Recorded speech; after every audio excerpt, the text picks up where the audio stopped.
Hi friends, this is sorry cinema bus அப்டேட்டில் அடுத்தது ஒரு தெருக்கி விட்ற அப்டேட்டோடு வந்திருக்கேங்க. கூலி திரைப்படம் பார்த்தீங்கன்னாக்கா ஓவர்சீஸில் ஒரு புதிய சாதனை படைச்சிருக்கு அப்படி தான் சொல்லணும்.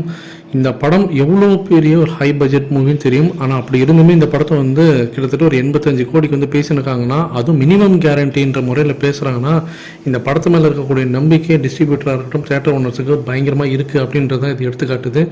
அதே போல் ஜனநாயகன் படம் விஜய் சாரோட படத்துக்கு பார்த்தீங்கன்னாக்கா ரீஃபண்டபிள், அதாவது படம் சரியாக வரலன்னா திரும்பி அந்த காசை கொடுத்தணும். ஆனால் ரஜினி சாரோட படத்துக்கு மினிமம் கேரண்டி, மினிமமாக 85 கோடின்றது கேரண்டியாக ஓடுன்ற நம்பிக்கையில் படத்தை வாங்குறாங்கன்னா வேறு லெவல். அது கூலி திரைப்படத்துடைய இந்த பிஸ்னஸ் மூலியமாக சன் பிக்சர்ஸுக்கு அவங்களோட பட்ஜெட் போட்ட காசு ஆல்ரெடி அவங்க எடுத்துட்டாங்க, அதுக்கு மேலே எடுத்துட்டாங்க. இதுக்கப்புறம் தேட்டரில் படம் ஓடி வசூல் வரது எல்லாமே அவங்களுக்கு வந்து ஒரு நல்ல ஒரு ப்ராஃபிட், எக்ஸ்ட்ரா ப்ராஃபிட்டு தான் அது. ஓவர்சீஸை பொறுத்த வரைக்கும் நம்ம சவுத் இந்தியாவிலே இவ்வளோ கோடி கொடுத்து ஒரு படத்தை எந்த படத்தும் வாங்கினதே இல்லை. அதை நான் ஏன் சொல்கிறேன் அப்படின்னு பார்த்தீங்கன்னாக்கா, ஓவர்சீஸில் மட்டும் இந்த படம் வந்து 25 மில்லியனை கிராஸ் பண்ணணும் பிரேக் ஈவனுக்கு மட்டுமே. அப்போலாம் யோசிச்சு பாருங்கள், கிட்டத்தட்ட 215 கோடி அந்த ரேஞ்சில் சம்திங் வருது. ஸோ நம்ம தமிழ் சினிமாவில் ஓவர்சீஸாக அதிகமாக வசூல் குவிச்ச படம்ன்றது வந்து ஜெயிலர் தான். 200 சில்லற கோடி அதுதான் வந்து வசூல் குவிச்சிருக்கு.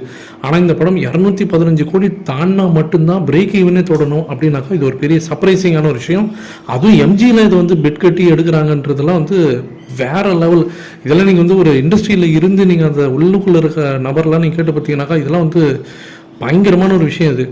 அப்போ கண்டிப்பாக இந்த படம் அவ்வளோ கோடி அடிக்கும், ஜெயிலையும் தாண்டி அடிக்கும். தமிழ் சினிமா இது வரைக்கும் தொடாத ஒரு உச்சத்தை தொடும்ன்றது எல்லாருமே இங்கே வந்து பெட் கட்டி இறங்குறாங்க. இது வந்து வேறு லெவல். அதே சமயம் இந்த படத்தோடைய அந்த டிஸ்ட்ரிபியூஷன்ஸ்லாம் பார்த்தீங்கன்னாக்கா ஒவ்வொரு விஷயமும் வந்து வேறு லெவலில் போயின்னு இருக்குது.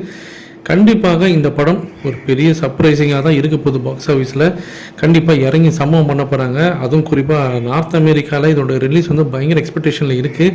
அது சம்மந்தமாக சீக்கிரமே உங்களுக்கு ஒரு வீடியோ போடுறேன் ஃப்ரெண்ட்ஸ்.